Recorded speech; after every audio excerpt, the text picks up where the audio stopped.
ముఖ్యంగా భారతదేశంలో బహుపార్టీ విధానం ఉంటది. అంటే కమ్యూనిస్టు దేశాల్లాగా మన దేశంలో ఒకే పార్టీ విధానం లేదు. ఏకపార్టీ వ్యవస్థలో అధికార పార్టీ ఉంటుంది గానీ, ప్రతిపక్ష పార్టీ అనేది ఉండదు. మన దేశంలో రాజకీయ పార్టీ వ్యవస్థ ఫ్రెంచ్ వ్యవస్థ పోలి ఉంటుంది.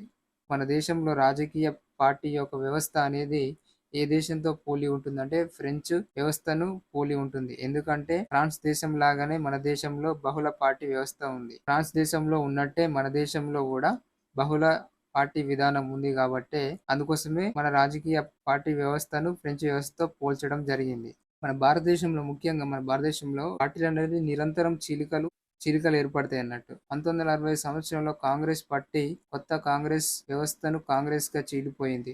78 సంవత్సరంలో మళ్ళీ కాంగ్రెస్‌లో చీలిక వచ్చి ఇందిరా కాంగ్రెస్ అంటే కాసు బ్రహ్మానంద రెడ్డి కాంగ్రెస్‌గా ఏర్పడ్డారు. వెస్ట్ బెంగాల్‌లో కాంగ్రెస్ నాయకురాలు మమతా బెనర్జీ తృణమూల్ కాంగ్రెస్‌ను ఏర్పాటు చేసింది. సోనియా గాంధీ నాయకత్వాన్ని వ్యతిరేకించిన కాంగ్రెస్ నాయకులైన శరద్ పవార్, పి.ఎస్. సంగ్మా, తారిక్ అన్వర్లు నేషనలిస్ట్ కాంగ్రెస్ పార్టీని ఏర్పాటు చేశారు. భారత కమ్యూనిస్టు పార్టీ 1964 సంవత్సరంలో చీలికకు గురై సిపిఐ, సిపిఎంగా అవతరించాయి.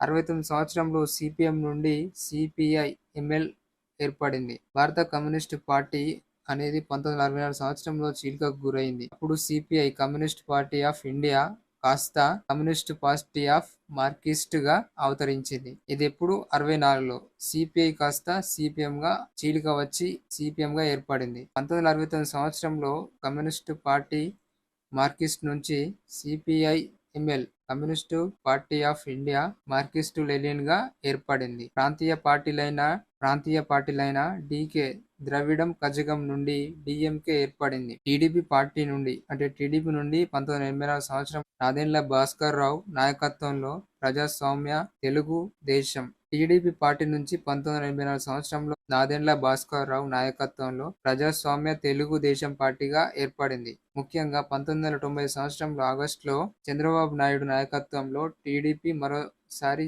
చీలిక ఏర్పడింది. ఎన్నికల రాజకీయ పార్టీలు, నిర్వచనాలు, పార్టీ యొక్క విధానాలు, ప్రపంచంలో మొదటి పార్టీలు, అలాగే భారత రాజ్యాంగం యొక్క పార్టీలు ప్రస్తావన గురించి రాజ్యాంగంలో పేర్కొనలేకపోయింది. ఆర్టికల్ 19 సబ్ క్లాస్ 1(c)లో పేర్కొన్న విధంగా సంఘంను ఏర్పాటు చేసుకునే అంశాన్ని ఆధారంగా చేసుకుని రాజకీయ పార్టీలను స్థాపించవచ్చని, అలాగే భారత స్వతంత్రానికి ముందు స్థాపించిన పార్టీల గురించి, అలాగే గదర్ పార్టీ గురించి, మన దేశంలో బహువిధానం పార్టీ గురించి, పార్టీలో నిరంతరం చీలికల గురించి ఈ క్లాసులో మొత్తం పూర్తి వివరాలు తెలుసుకుందాం. తర్వాత క్లాసులో జాతీయ పార్టీల గురించి తెలుసుకుందాం.